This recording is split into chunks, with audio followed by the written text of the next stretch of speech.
Finally tonight, essayist Richard Rodriguez of the Pacific News Service has some thoughts about log cabin Republicans. Mr. Smith has come to Washington.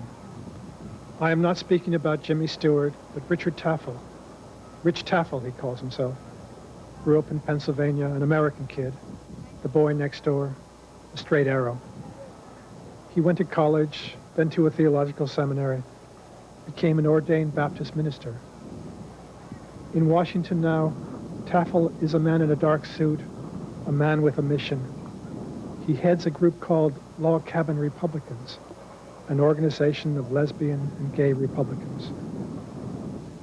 After the GOP convention of 1992, when Republican politicians like Pat Buchanan called for a national politics of family values, it must seem to many people an oxymoron or even a joke, the notion of a gay Republican.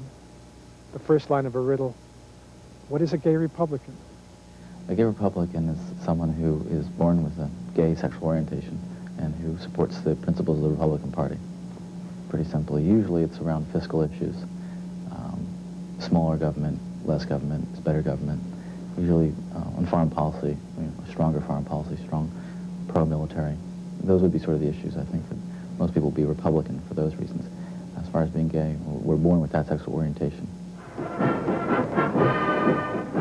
Americans used to worry about the threat from without. Now we worry about what we euphemistically call the inner city. Kids with guns, kids selling drugs, kids without dads. The malaise we fear is also suburban. The middle-class family is in disarray. Mom doesn't want to be mom anymore. Dad forgot how to talk to the family. Kids at the mall are drunk with despair. And the most famous people in America are politicians, are rock stars, are movie stars, are sports heroes, are in various ways moral failures. Many Protestant fundamentalists and conservative Catholics will tell you that at the center of the moral decay is the gay revolution. The red thread has turned lavender.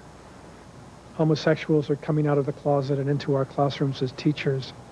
Gay couples are demanding legal standing as married couples and the right to adopt. The gay rights movement to date has largely been a movement of the political left, insistent on legal constitutional protections. But Rich Taffel, the Republican Baptist minister, insists on the moral stature of gay Americans. I think there's a tendency for people to want to ignore the moral. Particularly, a lot of gay activists have simply argued, we want to approach this as a political issue, leave us alone.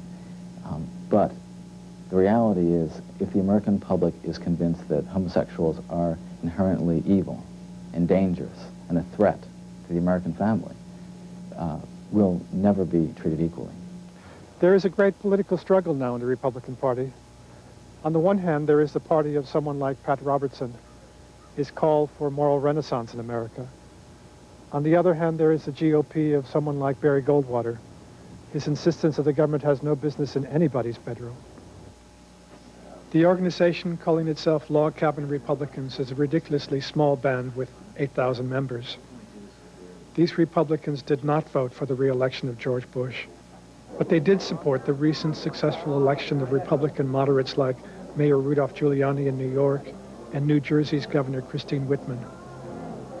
Upon his election in Los Angeles, Mayor Richard Riordan acknowledged Log Cabin's support as, quote, a significant factor in my victory, unquote. So are you going around seeing a lot of people today, or? Yes. In multicultural, multi-religious America, moral questions necessarily become political issues. We turn to the State House or the Capitol. We lobby congressmen to settle the great moral questions of our civic life, like slavery, or the equality of women, or the rights of the unborn. So the executive director of Log Cabin Republicans lobbies a congressman for equal rights and protection for gays in America. But does this Baptist minister want something more from Americans? Absolutely. You really nailed it on the head there. I think that my religious side absolutely does call for the realization that gay people are good people. Beyond the political looms the moral. Just what do you make of your lesbian daughter, or your gay nephew, or your uncle who, never got married.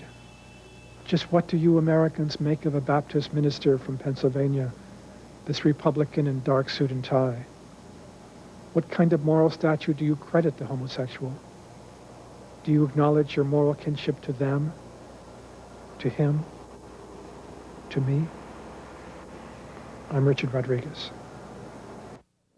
A bipartisan coalition in Congress today reintroduced a bill aimed at outlawing job discrimination based on sexual preference.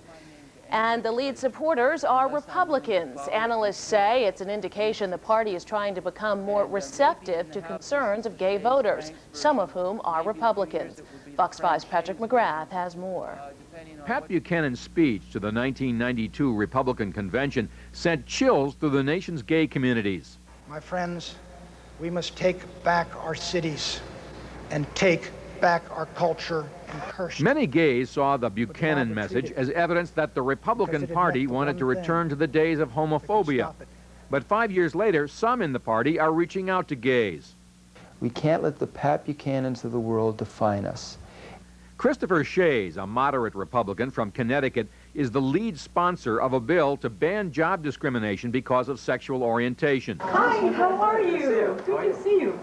How are you? Moderate Republican congressmen and senators are greeting gay visitors with warm welcomes. You see, these people are everywhere in society, and they deserve an equal right. Gays are everywhere, including the Republican Party. There are more than 50 chapters of their log cabin Republican clubs all over the country. They have lobbyists who roam the halls on Capitol Hill, and because they are generous donors to sympathetic Republicans, they get respectful hearings. I don't see how anybody can object to prohibiting discrimination in the workplace. It's pretty amazing. But what a lot of people really find amazing is that someone who is gay would choose to be a Republican. My politics are not driven by my sexual orientation. Rebecca Maestri is a lesbian and a Republican who has worked for Republican members of Congress. She is open about her relationship with another woman. When she came out, she said Republican colleagues were supportive, but the overwhelmingly Democratic gay community still gives her a hard time. While Maestri supports many gay issues, she is also a conservative who believes in Republican policies. I'm not terribly supportive of